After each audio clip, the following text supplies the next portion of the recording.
So here we talk about influence of drugs on food. So the other way around. Drug induces loss of appetite, which can be primary, the central or peripheral. Central is that will decrease the appetite. For example, catecholaminergic, dopaminergic, serotoninergic, and endorphins will decrease appetite. Peripheral will increase the feeling of satiety, delayed gastric emptying, and the effect of triglycerides, for example. Secondary type of drug that reduces the appetite is when they cause diarrhea, vomiting, hypergeusia, stomatitis, and hepatotoxics. Poor digestion and malabsorption, well, we have the primary, which is at intestinal mucosa level, chelates with fiber and destruction of the microvilli, and secondary at the level of absorption, distribution, and metabolization. So they act in the LADME, of course. And we have the diphenylmethane derivatives, which will give us steatorrhea.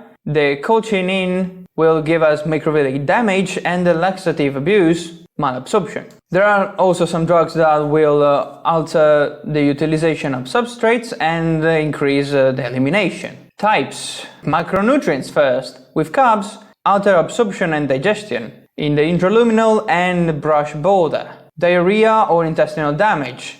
Lactose intolerance. This is a pretty real problem, because if you are lactose intolerant and you get a drug, a medicine, a prescription that contains lactose, then we have more problems. Hyperglycemic or hypoglycemic effect of drugs. So some of them will increase our sugar levels and some of them will decrease them. With fats, they will impede the lipid digestion, either by lipase inhibition or mucosal damage, or via binding to bile salts. Then with proteins, digest peptidase action. The drug will again give us intestinal mucosal damage, inhibition of protein synthesis, and protein catabolism because of gluconeogenesis. Then micronutrients. So some reasons why we may lack micronutrients are because of marginal micronutrient intake, because of the age, pathologies, pharmaceuticals, decreased intake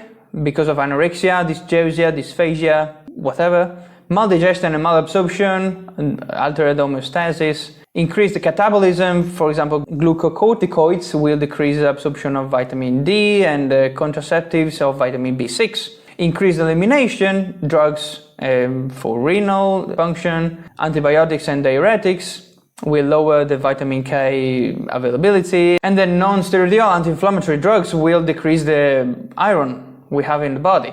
Antinutrients as well, converting enzyme inhibition. For example, we have a passive form that must be activated, and we have this enzyme, and we kill the enzyme. We inhibit it. Higher inactive form because of that, and the complex active form. So the active form, but it's bound to another thing. It will just act as an antinutrient. Okay, so now vitamins and then minerals in detail. Fat-soluble vitamins, laxatives, antibiotics, anti-gout, anticholesteramics, hypocholesteramics. They will all affect this type of vitamins, the fat-soluble ones. To be precise, vitamin K, the drug will cause intestinal mucosal damage, as always, steatorrhea, and the inactive form of the vitamin. And it is lowered because it has an interaction with vitamin A and E. Vitamin D. Okay, so a drug will increase the catabolism of this vitamin, and for example, the isoniazid will increase its inactive form, and this will create possible bone diseases because vitamin D is correlated with calcium, and calcium has to do with bones.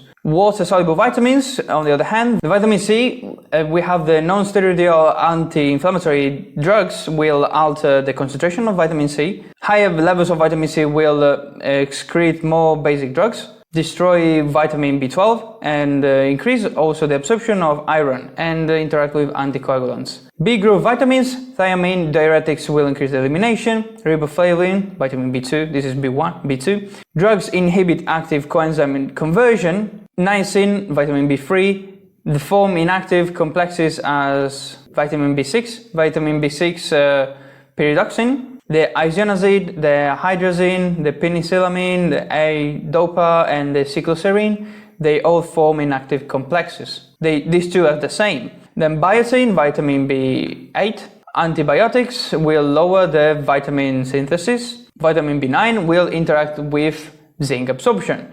And cyanocobalamin, which is vitamin B12, we have several drugs that will lower its absorption. Neomycin, colchicine, antihistamines, and oral contraceptives. Minerals, we have sodium. Mineralocorticoids will increase the renal sodium retention. Diuretics will cause hyponatremia. And then the selective serotonin reuptake inhibitors will eventually create hyponatremia in the elderly. Potassium, hypokalemia, because of diuretics, mineralocorticoids, and hyperkalemia because of potassium-containing drugs, beta blockers, diuretic-sparing drugs. Then we have phosphorus, disturbance in absorption and/or elimination, calcium, laxatives, absorption, furosemide elimination, and vitamin D, calcium homeostasis. Magnesium, hypomagnesia because of alcohol, diabetes mellitus, malabsorption. The tetracyclines will affect the absorption, and the aminoglycides will increase the elimination. Iron, impaired absorption because of antacids, antihistamines. Secondary elimination because of gastro-aggressive drugs. Then we have zinc. A deficit will cause asthenia, delayed healing and growth. And a lower absorption is because of other nutrients. For example, iron, copper, vitamin B9, and also diarrheal drugs. Copper, biliary elimination. And a lower absorption because of other nutrients as well, such as iron, zinc, and vitamin C. So as you can see, micronutrients interact with each other for absorption. And now let's take a look at the most frequent interactions in clinical practice. So this is the real stuff that happens. With thiazides and loop diuretics, they will increase the potassium elimination and therefore creating hypokalemia. Magnesium depletion, which causes asthenia, cramps, and a lower concentration of it. Then higher calcium elimination as well, and thiamine deficiency. This is what these drugs do. Then the spironolactone will increase the potassium levels, contrary to this one. Phenytoin and phenobarbital will decrease the vitamin D, creating hypokalemia, rickets, and osteomalacia. No synthesis of plasma calcium binding protein, which is very bad, and they also incorporate phosphate into the red blood cells. Carbamazepine and primidone will create a biotin deficiency, inhibiting the intestinal transport, creating anemia and ataxia. Antacids will create a malabsorption of vitamin A, carotenoids, iron, phosphorus, and thiamine. The H2 receptor inhibitors will give us lower gastric acid, they are indeed antacids, and having low acids, we will have barely to no intrinsic factor, so lower vitamin B12, which needs the intrinsic factor to be absorbed. Biguanides will give us 10 to 20% decrease in vitamin B12 and higher homocysteine, which indeed will increase the gastrointestinal motility. And then last but not least, nutrients pharmacological doses.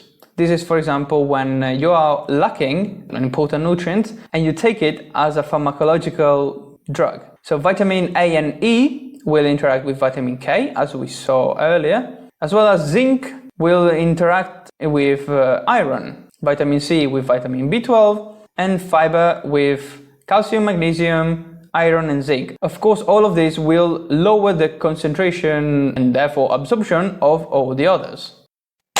Okay, that's it. This video is over. I know it has been a little bit long, but I think it is well summarized, and we covered a lot of information, of course, but this is something really important that everyone needs to know.